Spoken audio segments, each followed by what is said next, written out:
नमस्कार मित्रों, आज हम गरुड़ और विष्णु भगवान के तीसरे पार्ट को समझेंगे। आपका कीमती समय हमारे लिए बहुमूल्य है।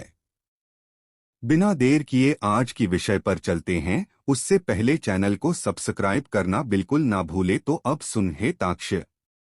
वेदशास्त्रों का अभ्यास करके जो बुद्धिमान व्यक्ति उस परमतत्व का ज्ञान प्राप्त कर लेता है, उसको उन सभी का परित्याग उसी प्रकार करना चाहिए जिस प्रकार एक धान्यार्थी पुरुष धान ग्रहण कर लेता है और पुआल को फेंक देता है। जैसे अमृत के पान से संतृप्त प्राणी का भोजन से कोई सरोकार नहीं रह जाता है, वैसे ही तत्व को जानने वाले विद्वान का शास्त्र से कोई प्रयोजन नहीं रह जाता है विंतात्मज। वेदाध्ययन से मुक्ति संभव नहीं है और न तो शास्त्रों को पढ़ने से वह प्राप्त हो सकती है। वह कैवल्य ज्ञान से ही सुलभ है, किसी अन्य साधन से नहीं। आश्रम उस मोक्ष का कारण नहीं हो सकता है। दर्शन भी उसकी प्राप्ति के कारण नहीं है। वैसे ही सभी कर्मों को उसका कारण नहीं मानना चाहिए। उसका कारण ज्ञान है। मुक्ति देने वाली गुरु की एक वाणी है। अन्य सभी विद्याएं विडंबना करने वाली हैं। हजार शास्त्रों का भार सिर पर होने पर भी प्राणी को तो संजीवन देने वाला वह परम तत्व अकेला ही है। सभी प्रकार की क्रियाओं से रहित वह अद्वैत आत्म तत्व जो विधेय कहा गया है, उसको गुरु के मुख से प्राप्त करना चाहिए। वह करोड़ों आगम शास्त्रों का अध्ययन करने से मिलने वाला नहीं है। ज्ञान दो प्रकार का कहा जाता है। एक है शास्त्रकथित ज्ञान और दूसरा है विवेक से प्राप्त हुआ ज्ञान। इसमें शब्द ही ब्रह्मा है, ऐसा आगम शास्त्र कहते हैं। वह परम तत्व ही ब्रह्मा है, ऐसा विवेकी जन कहते हैं। कुछ लोग अद्वैत को प्राप्त करने की इच्छा रखते हैं और कुछ लोग द्वैत को चाहते हैं, किंतु वे सभी यह नहीं जानते हैं कि वह परम तत्व संभाव वाला है। वह द्वैताद्वैत से रहित है। बंधन और मोक्ष के लिए इस संसार में दो ही पद हैं। एक पद है यह मेरा है और दूसरा पद है यह मेरा नहीं है। यह मेरा है इस ज्ञान से वह बंध जाता है और यह मेरा नहीं है इस ज्ञान से वह मुक्त हो जाता है। जो कारण इस जीवात्मा को बंधन में ना ले जाता है वही सत्कर्म है। जो प्राणी को मुक्ति प्रदान करने में समर्थवती है वही विद्या है।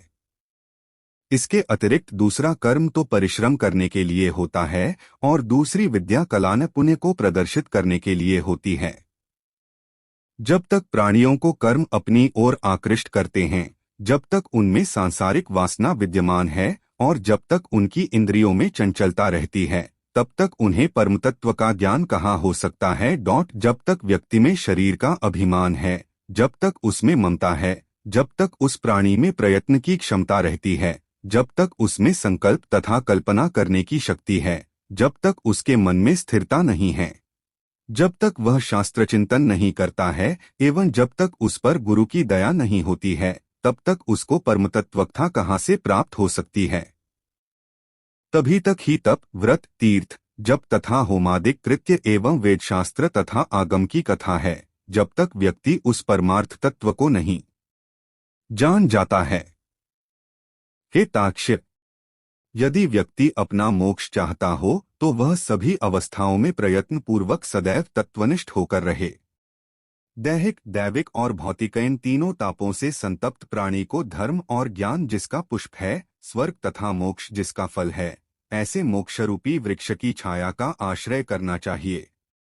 अथ श्री गुरुदेव के मुख से प्राप्त ज्ञान के द्वारा आत्मतत्व को जानना चाहिए। ऐसा करने से जीव इस दुर्धर्ष संसार के बंधन से सुखपूर्वक मुक्त हो जाता है। जहाँ ज्ञान वैराग्य से रहित अहंकारी प्राणी नहीं जाते हैं, वहाँ सुधी जन जाते हैं। उनके विषय में अब तुम्हें बताता हूँ।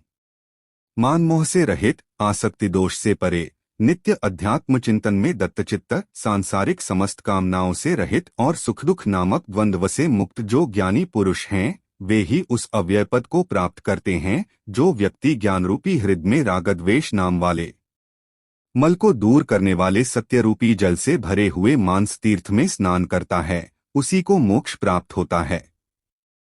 आज का विषय यहीं समाप्त होता है। चैनल को सब्सक्राइब करना ना भूले। आने वाले विषय पर आपके दोस्त को इजाजत दे। तब के लिए जय श्री कृष्ण।